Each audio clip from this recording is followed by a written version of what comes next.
Hi guys, welcome back to Kim's Tech Corner. Today we're going to talk about springs. Quite often when people ask what I'm doing, I tell them I work with composites. That's not always easy though, because most people may not be familiar with the theme. I explain it's a reinforced plastic. Many people then react on it being a plastic, and plastic being rather weak, as we can see from this sample here in my hand. If I take it here, I can bend it very, very easily. And this is quite natural. If I take a sample of the composite, it's more difficult to bend, but I can still bend it. One of the big differences between the composite and the plastic is the fact that the composite will always return to its state that it was in when I started to bend it. So I can bend it a lot and it will still go back straight. If I do the same with the plastic part, I can bend it even more because it's not so stiff, but it will also stay bent.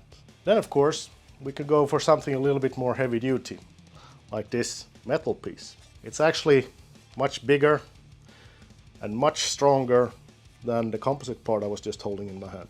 But I can still bend it and it will stay bent. So coming back to the advantages of the composite, or reinforced plastic as we sometimes call it, it's perfectly elastic and goes back to its initial state once we release the loads. This means that it's perfect if you're going to do a spring or something else where you would like to use this mechanism to store energy or maybe take up loads that you otherwise could not work with. A composite spring is not only good in that it always comes back to its state where it was manufactured. It also has excellent fatigue resistance, which means that we can bend it millions of times and it will still work just like it did when it came from the factory. We should remember that this is only one of the advantages of the composite. It's not only springing back to its original position, but it's still very stiff. It's strong. I can hardly break this one. I might. If your product needs springs, which are lightweight and responsive, then you should come to talk to us. And don't forget to ask us about damping, because that's also excellent.